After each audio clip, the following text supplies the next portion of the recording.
Picture this, you're dreaming of owning a home, but you're stuck wondering, should I stay in Toronto and fight the crazy real estate market there, or should I consider a move to the East Coast to Halifax for a more affordable and relaxed lifestyle? Before you decide, I'm going to break down the real cost of buying a home in Halifax versus Toronto, and spoiler alert, it's not just about the purchase price itself, but one of the hidden costs behind buying a home in Toronto may shock you.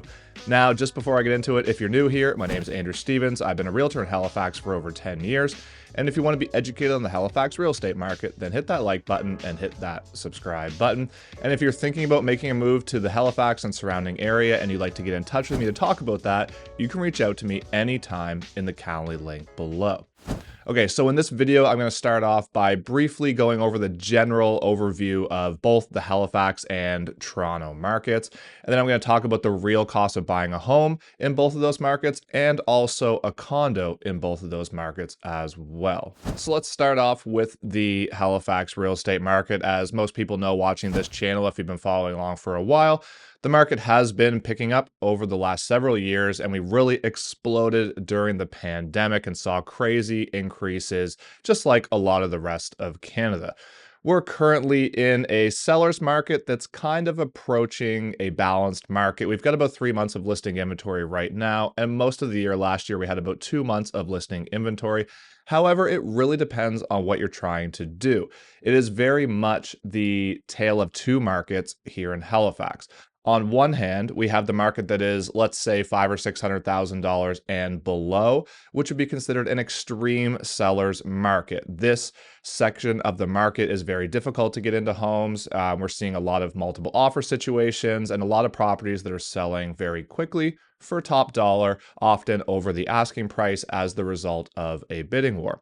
And then when you look at the other segment of the market, let's say 600 and up or 700 and up, it's a lot slower in these price ranges. In this price range, it's much more of a buyer's market. We have about 5 or 6 months of listing inventory in this segment of the market. So that's working very well for buyers. You're not competing nearly as much. You have a little bit more product to look at. You have a little bit more negotiating room. So it really is the tale of two markets.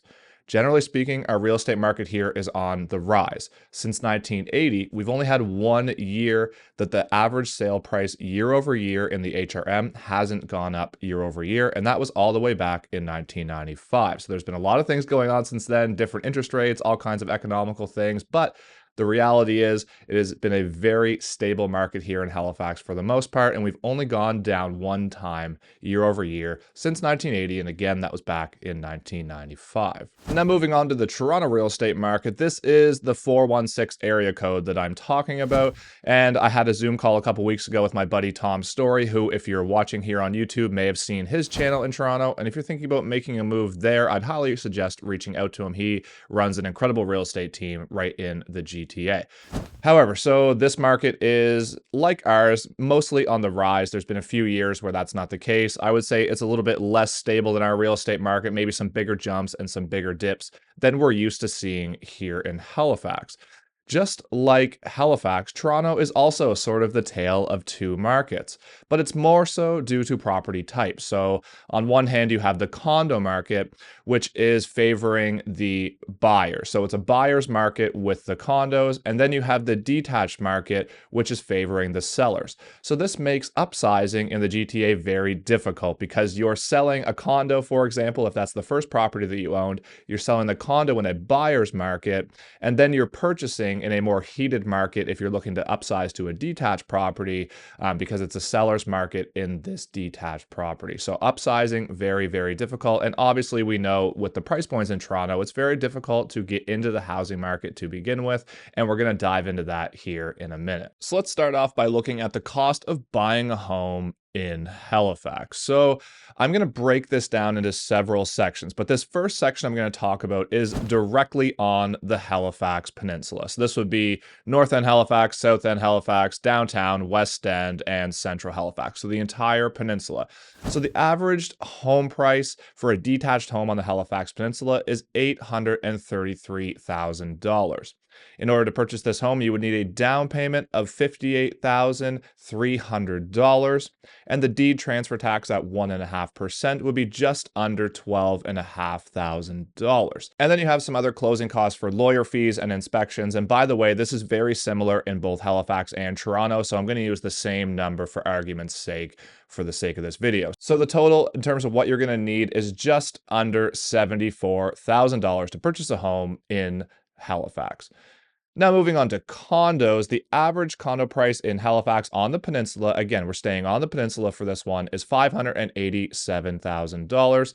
Your down payment would be just under $34,000. Your deed transfer tax would be just over $8,800. And again, those closing costs, you're looking at about $3,000. So in order to buy this condo, you'd be looking at $45,500. So now I'm going to shift this to the Halifax suburbs. And what I'm doing here is I'm looking at the overall HRM, but I'm taking out the Halifax Peninsula. So this changes the numbers drastically, but let's face it, a lot of people don't want to live downtown, so they may be looking at other suburbs. So that's why I wanted to talk about this in this video, because the price points are very different. So in the Halifax suburbs, you're looking at a price point of $603,000 as an average, which would make your down payment just over $35,000. Your deed transfer tax would be just over $9,000, and your total closing cost to purchase a home in the Halifax suburb would be just over $47,000. Now, if I look at condos, the average condo in the Halifax suburbs would be $433,000.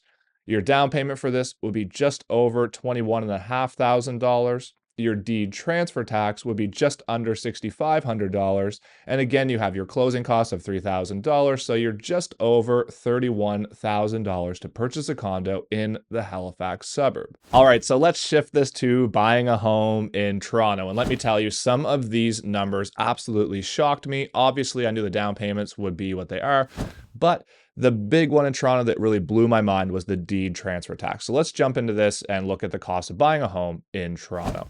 So the average detached home in Toronto is $1.625 million.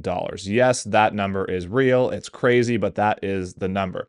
So because you're over the threshold for default insurance of $1.5 million, your down payment would need to be 20% down. So in this case, you're looking at $325,000 for a down payment. Now, the deed transfer tax does vary depending if you're a first-time home buyer or not. But let's face it, not very many first-time home buyers are going to be purchasing a home for $1.625. So if you're not a first-time home buyer, your deed transfer tax is just under $58,000. Now, if you are a first-time home buyer, you get a rebate on that, so it would only be just under $50,000 in that case. So the totals, if you're not a first-time home buyer, would be just under $386,000 to close this home. And if you are a first-time home buyer, then you're looking at just over $377,000 to close that home. Now, for argument's sake, let's bring it down just a little bit. And let's say you find a detached home in Toronto just under the average purchase price. And let's say it happens to fall under the default insurance amount, which would greatly change your down payment. So that's why I want to talk about this option, because of course it is a possibility. So let's say you find something for $1.45 million, and then you could do 5% down on the first $500,000 and then 10% down for the rest. So your down payment in this case would be $120,000. Now, the deed transfer tax, if you are not a first-time home buyer, would be just under $51,000. And if you are a first-time home buyer, you're getting that 8475 credit, so it would be just under $42,500. So again, if you are a first-time home buyer, you're looking at just under $174,000. And if you are a first-time home buyer, then you're looking at just over $165,000 to close this home. Now let's shift it over to condos, because the condo market obviously is huge in Toronto, and that's how a lot of people are getting into the market to begin with, because they can't afford the detached home or a semi-detached or a townhouse. So the average condo in the 416 is about $720,000. Now your down payment on this would be $47,000. your deed transfer tax, if you're not a first-time home buyer, would be just under $22,000. And if you are a first-time home buyer, it's just over $13,000. Now, the total, if you're not a first-time home buyer, would be just over $70,000. And if you are a first-time home buyer, then you're looking at about $63,000 to close this property. So the costs are obviously very different if you're buying a home in Toronto versus Halifax because of the price points mainly, but also the deed transfer tax is off the charts in the 416. Now, there's one more hidden cost I want to mention if you're looking at purchasing a home in Halifax, but you're living in Toronto.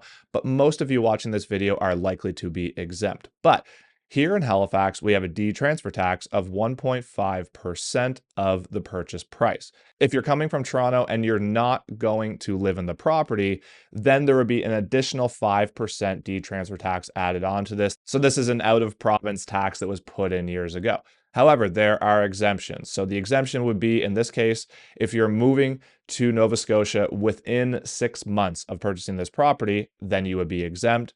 And if you're looking at buying an investment property, anything over 3 units would also be exempt. But I just wanted to mention this just in case you're Googling things and seeing this. There are exemptions. So if you're moving here yourself, you would be exempt from this extra deed transfer tax. So in terms of the hard cost, this is what you're looking at as a difference. So on the Halifax Peninsula, if you're looking at an average detached home in Toronto versus Halifax, then you'd be looking at a difference if you're not a first-time home buyer of just over $312,000. And if you are a first-time home buyer, that changes to just over $303,000.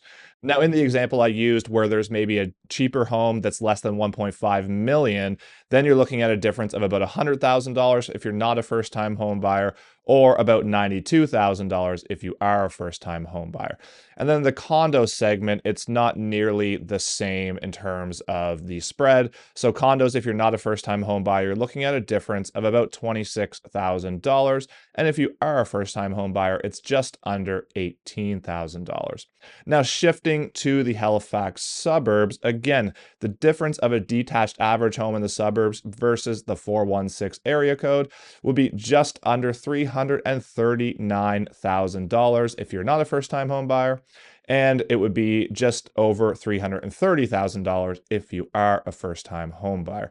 Now, moving on to the cheaper option, like I talked about, under 1.5 in the GTA versus the average home here, you're looking at almost $127,000 difference if you're not a first-time home buyer versus $118,000 difference if you are a first-time home buyer. And condos, the spread is a little bit bigger just because it's cheaper in the suburbs here in Halifax. So the difference in purchasing a condo in a Halifax suburb versus the GTA would be about $40,500. And then if you're a first-time home buyer, it would be a little bit less at $32,000. So which one is the right move for you? Well, let's face it, Halifax is obviously much cheaper to buy a home in than Toronto, but that's not really any surprise. There's a lot more that goes into buying a home than just that. It really comes down to your own personal situation, your own financial situation, and what kind of lifestyle you want to live.